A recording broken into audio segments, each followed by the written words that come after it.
ஆகாஷ்வாணி மாநில செய்திப்பிரிவு வழங்கும் செய்திச் சுடர். தேசிய கல்விக் கொள்கை குறித்த சிறப்பு கலந்துரையாடல் நிகழ்ச்சி. உரையாடுபவர் சென்னை ஐஐடி கேந்திரிய வித்யாலயாவின் முதல்வர் திரு RN செந்தில்குமார். உடன் கலந்துரையாடுபவர் எமது செய்திப்பிரிவின் தலைவர் திரு R சிதம்பரநாதன். கேடில் விழிச்செல்வம் கல்வி அகுதரோர்க்கு மாடல்ல மற்றையவை, இது வள்ளுவர் வாக்கு. கல்விதான் அனைத்திலும் பிரதானம். ஒருவருக்கு கல்வியறிவு இருந்தாலே போதும். இதை எந்த அரசு உணர்கிறதோ அந்த அரசே வெற்றி பெறும். அந்த வகையில்தான் கல்வியை மாணவர்களுக்கு, வருங்கால தலைமுறையினருக்கு முறையாக கொண்டு செல்ல வேண்டும் என்று திட்டமிட்டு மிகுந்த ஆலோசனைக்கு பின்னர் அறிமுகப்படுத்தப்பட்டதுதான் நமது புதிய கல்விக் கொள்கை என்னும் புதிய கல்விக் கொள்கை 2020.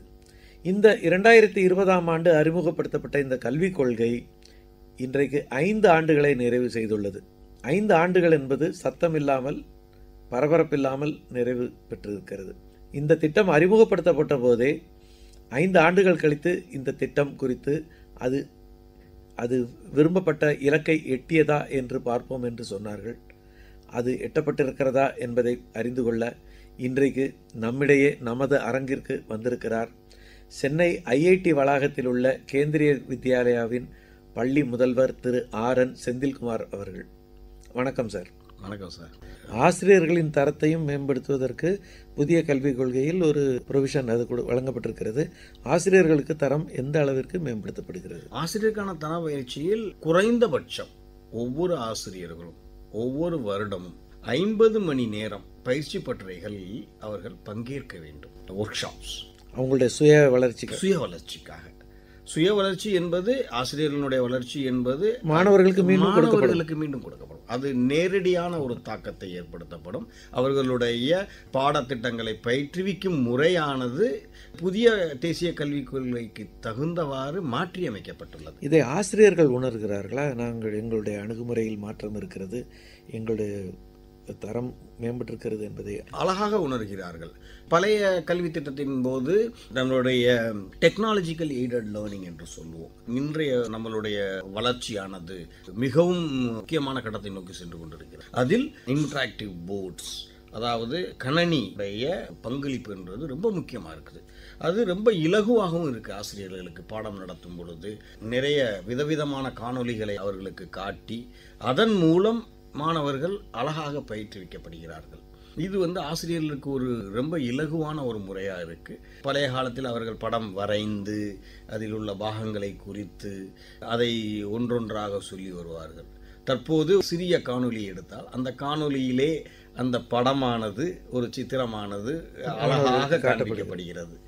அது குழந்தைகளுக்கு பார்க்கும் பொழுது ஒரு தரமான புரிதலை ஏற்படுத்துகிறது.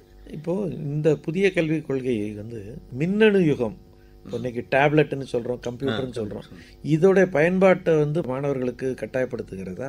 கட்டாயப்படுத்துகிறது இல்லை, அவங்கள அதையெல்லாம் உபயோகப்படுத்துவதற்கு ஊக்குவிக்க நெறிப்படுத்துவது. அதை நாங்கள் ஒரு விதமாக நெறிப்படுத்தி கொண்டு சரியான முறையில் உபயோகப்படுத்தினால் நமக்கு கல்வி கற்றல் என்பது ஒரு இலகுவாக சந்தோஷமானதாக இருக்கும் என்று நாங்கள் செய்து கொண்டு வருகிறோம். நீங்கள் கேந்திரிய வித்யாலயா மட்டும்தான் முழுமையாக வச்சிருக்கனாலும் நிறைய கல்லூரிகளுமே, உயர்கல்வியில் கல்லூரிகள் நிறையா இதில் பயன்படுத்திட்டு இருக்காங்க. நூற்றுக்கணக்கான பல்கலைக்கழகங்களும் பயன்படுத்திட்டு இருக்கிறாங்க. இது மற்ற பள்ளி மாணவர்களுடன் உங்கள் மாணவர்களை நீங்கள் எங்காவது ஒப்பிட்டு பார்க்கும் வாய்ப்பு இந்த 5 ஆண்டுகளில் உங்களுக்கு கிடைத்ததா? எங்கள் மாணவர்களை ஒப்பிட்டு பார்க்கும்போது அவர்கள் மிகவும் தன்னிச்சையாக, சுயமாக அனைத்து பாடங்களையும் கற்பதிலாகட்டும், அவர்களுடைய திறன்களை வெளிப்படுத்துதலாகட்டும் ஒரு தனித்துவம் பெற்றிருக்கிறார்கள். இதனுடைய தாக்கத்தை எங்களால் எளிதாக உணர முடிகிறது. இப்போ இதில் ஏபிசின்னு ஒன்று சொல்கிறாங்க, அகாடமிக் பேங்க் ஆஃப் கிரெடிட். அது எந்த வகையில்? அகாடமிக் பேங்க் ஆஃப் கிரெடிட் என்பது டிஜிட்டல் சிஸ்டத்தில் குழந்தைங்க இன்னும் கொஞ்ச காலத்தில் தன்னுடைய சர்டிஃபிகேட்டை எடுத்துகிட்டு போக வேண்டிய ஒரு அவசியம், டிஜிலாக்கர் மாதிரி. இந்த வருஷம் சிபிஎஸ்இ டிஜிலாக்கரில் தான் தேர்வு முடிவுகளை அறிவிச்சாங்க. அவங்களுடைய தேர்வு நம்பர், அவங்களுடைய பிறந்த தேதியை உள்ளிட்டு அவர்களுடைய மதிப்பெண் பட்டியலை அவர் தரவிறக்கம் செய்ய முடிஞ்சது. அது ரொம்ப இலகுவாக இருக்குது. இருக்கு அவங்களுக்கு. அதே போல் அந்த மாணவர்கள் என்னென்ன படிக்கிறாங்க, அந்த படிக்கிறதுக்கான விதவிதமான திறன் மேம்பாட்டு பயிற்சியில் அவங்க ஈடுபடுறாங்க, அது எல்லாம் வந்து அகடமிக் கிரெடிட்ஸ் தானாக வந்து அதற்கான மதிப்பெண்கள் சேர்ந்து விடும். இலகுவான முறையில் வந்து அவங்க ப்ரெசென்ட் பண்ண முடியும். வேற ஏதாவது பயிற்சிகளுக்கு போகுமானால் அது வந்து அவங்களுக்கு ரொம்ப இலகுவாக இருக்கும். இதில் வந்து இந்த திறந்தவெளி NIOS என்று சொல்லுவாங்க, national institute of open schooling.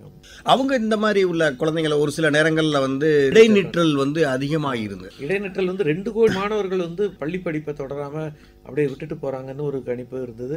இப்போ அது இந்த புதிய கல்விக் கொள்கை வந்து அதை தடுத்து நிறுத்தும். அது தடுத்து நிறுத்துறதுக்காக மிகப்பெரிய நடவடிக்கையாக எடுத்துட்டு வராங்க. யூடைஸ் அப்படிங்கிற ஒரு இணையதளம் இருக்கு. அந்த யூடைஸ் என்பது வந்து ஸ்டூடெண்ட்ஸினுடைய ஒவ்வொரு நம்பர் யூனிக் கோடு கொடுத்துருக்காங்க. பெர்மனன்ட் எஜுகேஷன் நம்பர் என்று ஒன்று ஜெனரேட் பண்ணப்பட்டு ஒவ்வொரு மாணவருக்கும் ஆதார் எண் மாதிரி அந்த நம்பர் இருக்கு. அந்த நம்பரானது அவங்களுக்கு மிகவும் போதுமானது. கல்லூரி சேர்க்கைக்கு அவர்கள் செல்லும் போதோ, ஒரு கல்லூரியில் இருந்து மற்றொரு கல்லூரிக்கு செல்லும் போதோ அவரை பற்றிய மொத்த வரலாறும் அதில் வந்து விடும். அவர்கள் எந்த பள்ளியில் படித்தார்கள், எத்தனை வருடம் படித்தார்கள், ஈவன் தாய் தகப்பனுடைய முறைகேடுகளும் தவிர்க்கப்படுகிறது. சான்றிதழ் முறைகேடுகள் இருப்பதற்கான வாய்ப்பே இல்லை அந்த இடத்துல.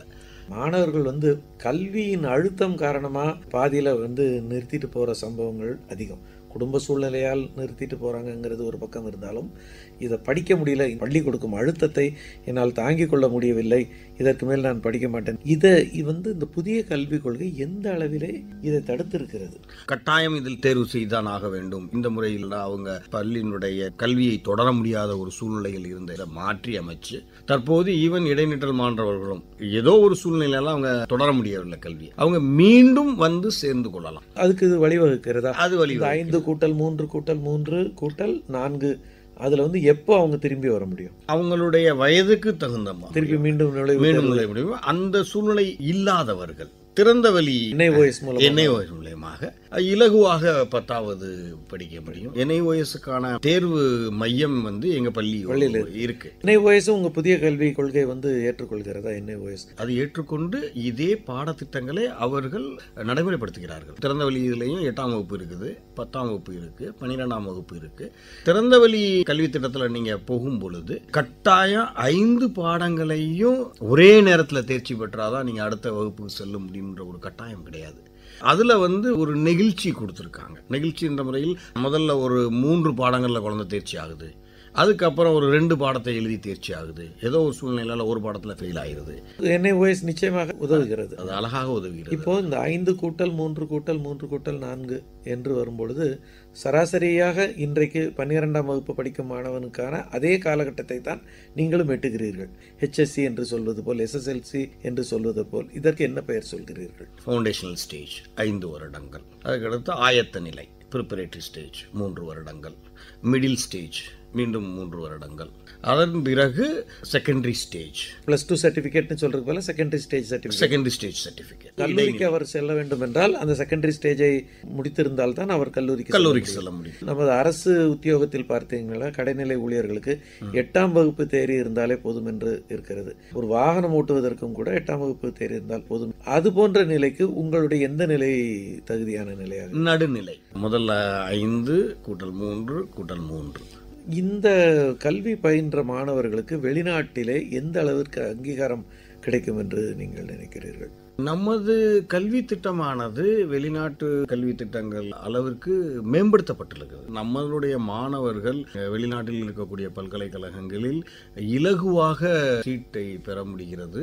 புதிய கல்விக் கொள்கை திட்டத்தின் பாடங்களை முன்னேறிய நாடுகளின் பல்கலைக்கழகங்கள் அங்கீகரிக்கின்றன. இந்தியாவினுடைய தேசிய கல்விக் கொள்கையை பல்வேறு நாடுகள் வரவேற்றுள்ளன.